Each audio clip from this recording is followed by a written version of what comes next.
Hi guys, it's Robert from Rob Diggs Gaming. In this video I wanted to show you some of the third-party or aftermarket miniatures that I use, or I plan to use in my upcoming D&D games. I have a D&D session or campaign that's set in the Palladium Fantasy setting, and as far as I know, there is no cyclops monster available in any of the monster manuals, and the cyclops species or race is about to factor fairly prominently in my campaign. So, being stuck for a suitable miniature, I happened upon a cyclops miniature that is released by Safari Limited, and it's available at Michael's, the art supply store.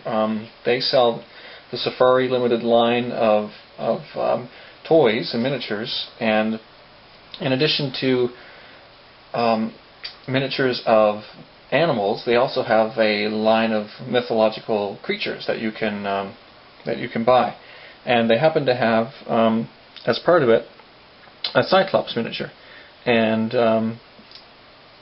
this would be equivalent to a large scale miniature, and the detailing on it is maybe not 100% that you'd see with a Wizards of the Coast release, but it is quite detailed. It's just a cyclops giant carrying a club, wearing gladiator-style sandals, and would be suitable for a large-sized miniature. And I went ahead and picked up a couple of those.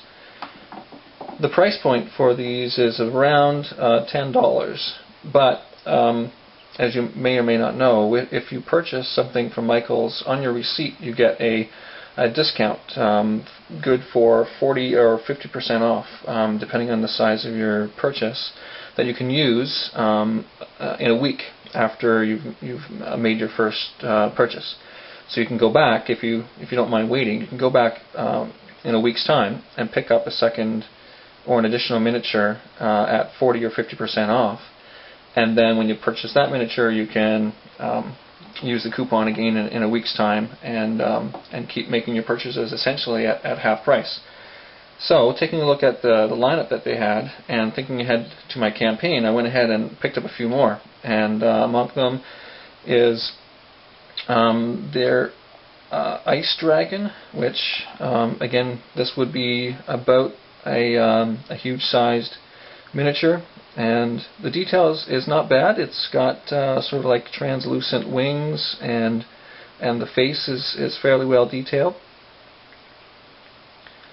I also picked up their Cloud Dragon. This one's a little bit bigger, and this one I think was about $30, but with a 50% off coupon, I paid just about $15 for it. And this guy looks great. He's got these translucent wings, and he's painted in metallic shades. Even his body actually is made of a translucent plastic. I'm not sure if you're able to pick that up in the camera or not. And the detail is pretty good. This guy would fall under the gargantuan size category. So for basing him, I would simply take a piece of foam board, 4 inches in square, and I can just place him on there, and he'll sit there just fine, and you can use that as his base and move him around the game board fairly easily.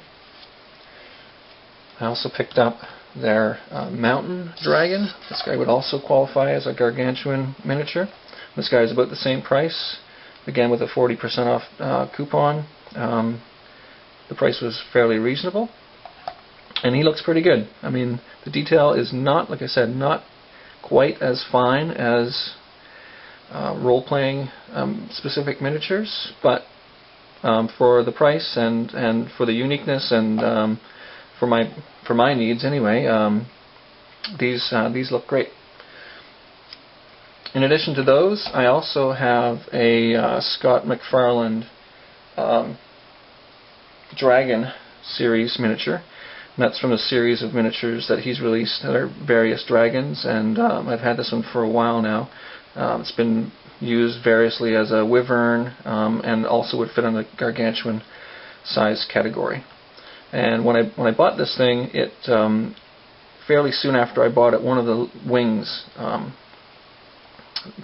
became loose and wouldn't stay in position. So I took out the glue gun and bonded the wing to the body, and then did a bit of a paint job over him to make it look as though the wing was injured. So you can see a little smear of blood there, and that turned out pretty good. And lastly, I'm waiting for an upcoming encounter with my gaming group to bring this bad boy onto the table. This is the Balrog from the Lord of the Rings series of clickable tabletop miniatures game. And this guy looks really good. He's, I guess he would still be considered gargantuan, but the level of detail is really good.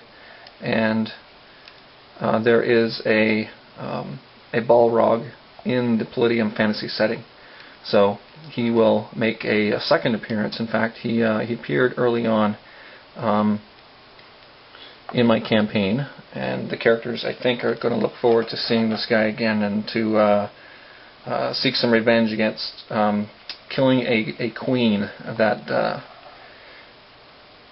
the party was working for fairly early on in the campaign. So that's this fellow's going to make a second appearance sometime soon. That's about it. I just wanted to let you know about the miniatures that are available at Michael's, and to show you a couple of the others that I have. And I look forward to seeing you again. Bye-bye.